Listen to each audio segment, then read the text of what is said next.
December যে যীশুখ্রিস্ট জন্মেছিলেন তার কোনো ঐতিহাসিক বা বাইবেল ভিত্তিক প্রমাণ কিন্তু নেই। তবে কি খ্রিস্টাব্দ গণনায় কোনো ভুল ছিল, যেই ভুলে হারিয়ে গিয়েছে তার জন্ম তারিখ? বেথেলহেমে তার জন্মগ্রহণের সময় যে রহস্যময় তারা দেখা গেছিল তাকে ডিকোড করলে কি জানা যাবে তার প্রকৃত জন্ম তারিখ? তার সম্বন্ধে স্বয়ং স্বামী বিবেকানন্দ বলেছেন, যদি আমাকে একজন প্রাচ্য মানুষ হিসাবে তাকে পুজো করতে হয় তবে একমাত্র উপায় হলো তাকে ঈশ্বর রূপেই পুজো করা, অন্য কোনোভাবে নয়। রবীন্দ্রনাথ তাকে দেখেছেন মানবতার, প্রেমের এবং আত্মত্যাগের চিরন্তন আদর্শ হিসাবে। তার মৃত্যুকে তিনি বলেছেন, মরণ রে তুহু মম শ্যাম সমান। এহেন এই মানুষটি, প্রেমের ভগবান যীশুখ্রিস্ট, ঠিক কবে এই পৃথিবীতে আবির্ভূত হয়েছিলেন তার সঠিক কোনো প্রমাণ নেই।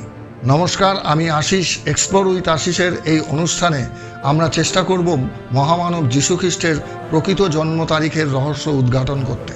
তবে কথা বলাই বাহুল্য যে 25শে ডিসেম্বর যীশুখ্রিস্ট জন্মগ্রহণ করেননি। বাইবেলে কিন্তু তার জন্ম তারিখের কোনো উল্লেখ নেই। তাহলে কোন রহস্য লুকিয়ে আছে এই মহামানবের জন্ম তারিখের মধ্যে? ঠিক কবে তিনি জন্মগ্রহণ করেছিলেন? 25শে ডিসেম্বরকেই কেন তার জন্ম তারিখ হিসাবে পালন করা হচ্ছে সারা পৃথিবীতে? চলুন জেনে নেই। অনেকে হয়তো বলবেন, এতে রহস্যের কি আছে? খ্রিস্টের জন্মগ্রহণের সময়কাল থেকেই যখন খ্রিস্টাব্দ গণনা শুরু হয়েছে তখন তার জন্ম তারিখ 1 খ্রিস্টাব্দ হতেই তো বাধ্য। কিন্তু অঙ্ককোষে পণ্ডিত গবেষকরা প্রমাণ করেছেন 1 খ্রিস্টাব্দে যীশুখ্রিস্ট মোটেই জন্মগ্রহণ করেননি। তাকে যখন ক্রুশবিদ্ধ করা হয় সেটা ছিল 29 খ্রিস্টাব্দ, আর যীশু তখন 33 বছর বয়সের এক পরিণত যুবা। এর থেকে এটাই প্রমাণিত হয় 1 খ্রিস্টাব্দের বহু আগেই যীশুখ্রিস্ট জন্মেছিলেন এবং তার জন্মসাল 4 খ্রিস্টপূর্বাব্দ। কিন্তু কোন তারিখটা এই মহাপুরুষের প্রকৃত জন্মদিন? প্রথম দিকে তার জন্মদিন পালন করার কোনো রেওয়াজই কিন্তু ছিল না। যিশুর জন্মদিন প্রথম উদযাপিত হয় তার জন্মের 200 বছর এবং মৃত্যুর 167 বছর পর মিশরের আলেকজান্দ্রিয়া শহরে। দিনটি ছিল 20শে মে। তবে কি 20শে মে তার জন্ম হয়েছিল? রহস্য থেকেই যায়।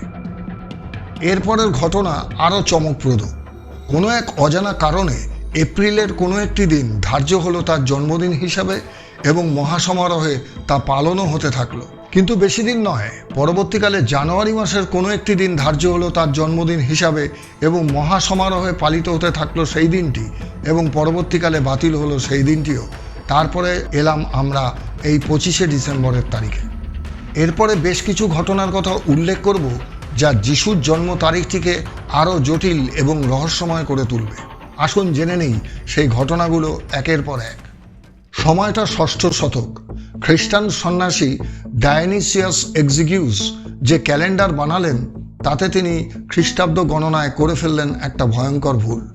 তিনি ভুল করে ধরে নিয়েছিলেন যিশু জন্মগ্রহণ করেছিলেন এডি 1 সালে, কিন্তু পরে ঐতিহাসিক প্রমাণে জানা গেল তিনি ভুল করে বেশ কয়েক বছর আগে পরে করে ফেলেছেন। এরপর আসি দ্বিতীয় সম্ভাব্য কারণে। যিশুর জন্ম হয়েছিল রাজা হেরোদ দ্য গ্রেটের শাসনকালে। হেরোদ মারা যান খ্রিস্টপূর্ব 4 সালে, অর্থাৎ যিশুর জন্ম 4 বিসির আগে হতেই হবে। এবার আসি যিশুর জন্মের সময় বেথেলহেমে যে রহস্যময় তারা দেখা গেছিল তার প্রসঙ্গে। যিশুর জন্মের সময় বেথেলহেমে যে রহস্যময় তারার কথা বলা হয়েছে, অর্থাৎ স্টার অফ বেথেলহেম, তা খ্রিস্টপূর্ব 7 এবং 6 সালেই দেখা গেছিল এবং জ্যোতির্বিজ্ঞানীরা একথা প্রমাণ করেছেন যে বৃহস্পতি এবং শনি গ্রহের অদ্ভুত সংযোগে এই তারার উৎপত্তি হয়েছিল। তাহলে কি তার জন্ম খ্রিস্টপূর্ব 4 এবং 6-এর মধ্যে? রহস্য থেকেই যায়। 25শে ডিসেম্বর তার জন্ম নয়, এর পক্ষে জোরালো প্রমাণ হলো সেই সময় শোনা যায় মেষপালকরা মাঠে ভেড়া পাহারা দিচ্ছিলেন, কিন্তু ডিসেম্বরের শীতে মাঠে ভেড়া পাহারা দেয়া কখনোই সম্ভব নয়। বাইবেলে আছে জনগণনার জন্য রোমানরা নিজ নিজ শহরে গেছিলেন, কিন্তু শীতকালে রোমানরা কখনোই জনগণনা করতেন না। অনেক গবেষক মনে করছেন যিশুর জন্ম হতে পারে ইহুদি উৎসব সুক্কতের সময়, কিন্তু সুক্কত হয় সেপ্টেম্বর এবং অক্টোবর মাসে। ঐতিহাসিক, বাইবেলীয় এবং জ্যোতির্বিজ্ঞানীয় কোনো তথ্যই 25শে ডিসেম্বরকে যীশুখ্রিস্টের জন্মদিন হিসাবে কখনোই মান্যতা দিচ্ছে না। অর্থাৎ 25শে ডিসেম্বর যীশুখ্রিস্ট জন্মেছিলেন এর কোনো প্রামাণ্য সত্যতা নেই। তাহলে 25শে ডিসেম্বর দিনটি ঠিক হলো কোথা থেকে?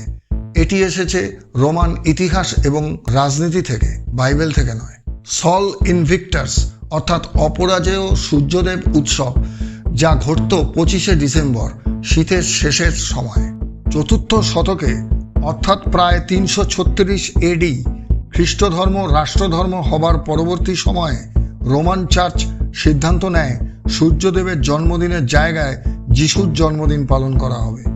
সেই সূত্রপাত মহামানবের 25শে ডিসেম্বর জন্মদিন পালনের। রহস্য অনেক, তবু ঈশ্বরের বরপুত্রের জন্ম তারিখ নিয়ে যতই দ্বন্দ্ব থাকুক, তিনি থেকে যাবেন আমাদের হৃদয়ে প্রেম এবং মুক্তির আদর্শ নিয়ে।